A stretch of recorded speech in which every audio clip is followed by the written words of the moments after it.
Welcome again. I am Emeritus Professor Stephen Adei. We are looking at leadership for everyone, everywhere. Our series now has reached where we are looking at organizational leadership. Today I continue my session on building effective teams and effective team leadership. It's so important that the teams function because organizations beyond one man or man and wife, two-man business is basically the work of teams.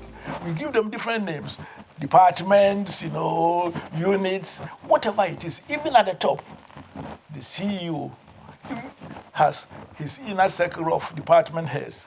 Like a nation, the head of state has a cabinet, and then below them, each one of them have other groups.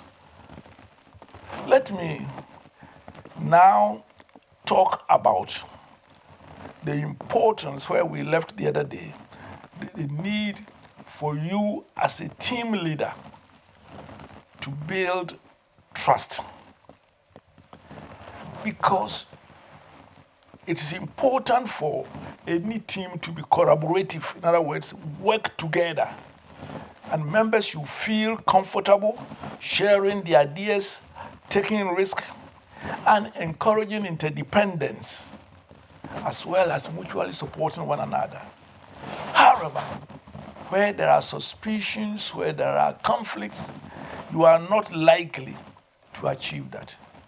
And therefore, the leader must be credible, transparent, and effective in his communication. In other words, people must feel comfortable and they know that you are not in for yourself, you are there for the good of the team. And you must not just verbalize it, it must be seen that you are not there for yourself but for the group.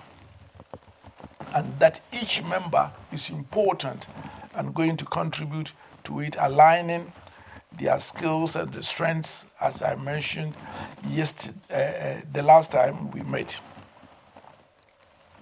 I believe that the leadership's effective communication, credibility, and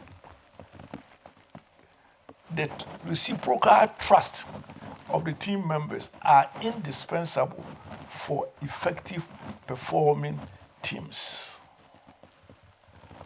There's a need for open, transparent, and respectful communication, and the leader must provide the leadership, the example in that regard.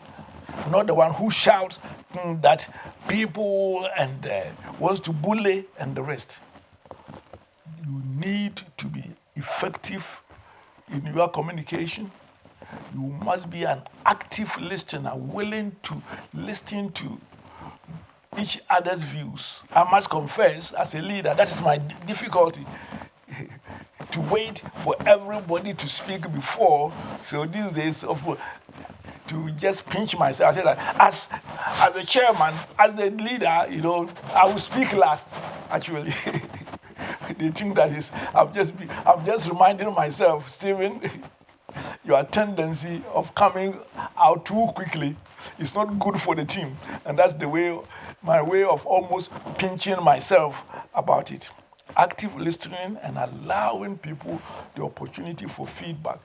Because yes, you as a supervisor or a team leader may be paid a bit higher, but on the floor, you must be trusted as a partner, as a colleague. If they look to you as a boss, half of your effectiveness goes. Because teams must be collaborative. They must feel comfortable to share ideas and take risks, and have a sense of mutual interdependence. We are in together. We rise and fall together. And as I mentioned last week, that is why within a team, the reward system should balance individual contribution and general performance of the group. the individuals ones must be related to innovation, bringing in new ideas in terms of creative thinking. That's what you reward for the individual. Then the rest, we all share in it. So that then people start, hey, Charlie, if I bring an idea and it is good, I'm going to be rewarded for that. Because other than that, I share equally. But at the end of the day, if you're a group leader, even though on the surface you must be collaborative, like one, remember the buck always stops with the leader, because you have to set the tone and direction for the team. It is not a laissez-faire business, because yes, you are responsible not only for the eventual direction and the effectiveness of the group, but you have to empower the team members in order to give their best and work together. And in all these things, as we looked at when we were looking at leadership at the higher level, your style makes a difference. Of course, your style should depend upon the maturity of your team members. They are more directive, as Blanchard and Co. in their famous work of situational leadership suggests. You must tailor your leadership to the maturity of your members. But in most of the organizations, yes, there will be less experience, but very soon they will all come to very close to your level if you are leading them well. So you may be directive initially, but as a leader, you must be very careful. In the literature, most team leaders are either human-centered, good relationship and other things, or task-oriented. Let's get the work done. We have this to do. It depends upon the work. Each one of them has a role. But at the end of the day, I think that a good leader has no option of choosing one above the other. You need both. And if you are not careful, you become like, motherhood, hey, let's go. Let's go for a break. And then you are a hero amongst them. But the work is not done. And very soon your team will be disbanded or you will be removed yourself. So even though the literature compares both, contrasts the people-centeredness and task-centeredness, I think that it is for teaching purposes. On the factory floor, you don't have the luxury. I think that a good style is a participative, team-building, team-centered collaboration. When, in other words, encourage people to be part of decision-making, part of improvement system. The Japanese will call it Kaizen, continuous improvement, reward people for their suggestions, their risk-taking, without, of course, encouraging carelessness. And as a leader yourself, learn to grow others as leaders also, delegating. Sometimes you deliberately be absent and ask one of them to stand in and rotate it so that they don't soon say that, John is a favorite. Gideon, always, he will act for the persons. No, everybody must feel that they have the chance of leading. But at the end of the day, they will trust you, they will follow you, they will share the ideas when they think that you as the leader, you are credible. Let me mention that it is almost impossible to have a team without conflicts arising. Not that the team members are bad. As someone talking about even a two-member team in marriage, he says that men are created on the Mars and the women on Venus or something like that. And shows how much, even between one man and one woman, there can be so much differences that they need to work together. When I was young, I read a marriage book called Magnificent Marriage by Gordon MacDonald. And I love the way he puts it. He said there are good conflicts and there are bad conflicts. The bad conflicts, I want to win, to whittle somebody down. The good conflict is to bring out differences so that you can resolve it and be able to work better. Though he was talking about marriage, I find it so applicable to organizational teams and the leadership. I believe that conflicts should not be swept on the carpet.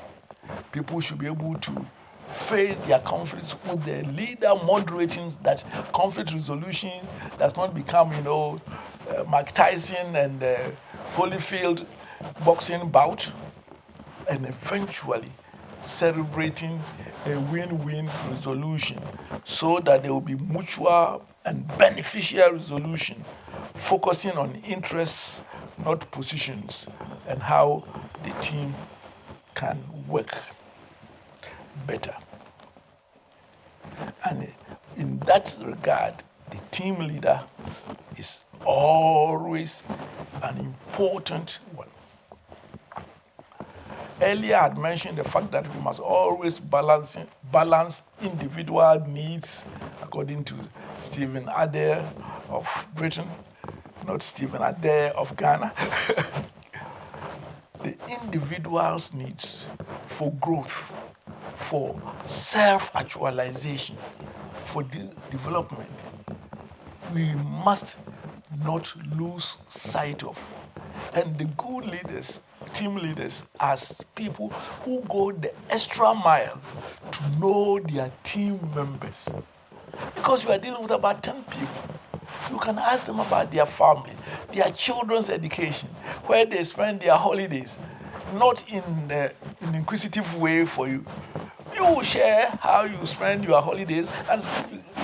And one of the things I find in team leadership is the fact that outside the work, if you are able to organize some social, bring your families, let's have a kebab at Easter or at Christmas. Wow. Actually, it costs you not more than what you have eaten individually, but it changes because you must understand the individual. You must, of course, know that in so doing, you are building the team, the mutual love and respect for one another without losing sight of the task to be done. This is because often you will start from a different perspectives, but over time, you can work together. Let me bring this to an end by saying that at the team level is where the leaders of the departments and eventually the organization are built. That is why I call it leadership for everyone, everywhere. In fact, in their seminal paper works by Jim Collins and later with his colleague Porras, have shown that in organizations that last 100, 150 years, almost all their leaders are trained from within. And where do you start? You start at the team level, at the group level. You spot talent. You start developing them. You give equal opportunity to others, but no matter what you do, some will rise to the occasion by delegating things to them, and some will say that, look, I want to remain where I am. Just give me a good pay. Take care of my family. Fair enough. But remember, the team level is also the avenue of building the leaders of tomorrow. And by challenging them, asking them to participate in overall organizational vision and mission, you will find that you are growing the leaders of your organization for the future. I cannot overemphasize team leadership. It's like the nucleus of the human body. You need it in order to form from atoms formed. I'm not a scientist, but they tell us that there are various units that build up to the whole body. In the same way, the team is the real nucleus of an effective organization. When teams work well, organizations are likely to succeed. The reason? They are the important ones. You just look for a typical organization. If production is not producing, you can have all your strategic plans and everything else at the top. Focal, nothing will happen. Assuming your finance people are not able to block leakages or not able to service customers well, or your external relations, you have all these things. We are like an organization is like a body. It has the various parts: the hand, the leg, the stomach, the head. But you give preference, as the Bible says, give preference to the head, and says that leave the leg, and the leg will not carry the head. You see how even on the AI age, how far the head can go. It is important, therefore, for the top management to be keeping a tab on each of the units and their teams and how they perform. Because when they do perform, the top is there to enjoy a good results collectively. Because teams are crucial to achieving complex goals, and most organizations beyond certain level becomes very complex, and you need good teams to drive innovation, for people to feel that they belong. Sometimes, though not the usual profit making, even though some people think that churches are becoming almost like profit making. But when you hear of a mega church of 10,000 like Rick Warren's and the rest, people wonder, how do you have 10,000 people say that they are your church members? No. You go down, you see, they call it a different name. They call it cells. Where there will be, every 10 of them is likely to have a leader. Why? Because when you are a member of 10,000 church and you are sick and you need help, you cannot call Rick Warren to come and take you to hospital. No. If your team is functioning, the first is a member who is closer to you or your team leader. And almost I've found when 10 people are working together, almost all their needs can be met. And only the exceptions go to the top. I trust that you have seen the importance of team leadership, and that though it is the boss, the CEOs, the managing directors who catch the public eye, the real units that make the organizations function has to do with the teams. Shalom, and may God be with you. We will meet again and we will continue bring to conclusion our series on organizational leadership. But don't forget the big picture. It is leadership for everyone, everywhere. Thank you, and always ZFM 101.9. And if you miss it, look for Emeritus Professor Stephen Adei YouTube, and you can enjoy not only what I've shared today, but the ones that have gone before. Thank you.